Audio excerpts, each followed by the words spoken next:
How to change Facebook email address? First of all, you need to launch the Facebook app on your device. Make sure to sign in and log into your account. Now tap three line icon at top right corner of the screen. Select gear icon at top right to access the settings and privacy page of Facebook. Select See More in Account Center at top of the screen.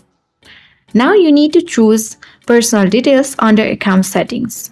Here select Contact Info at top of the screen, and then you need to choose Add New Contact at bottom of the screen.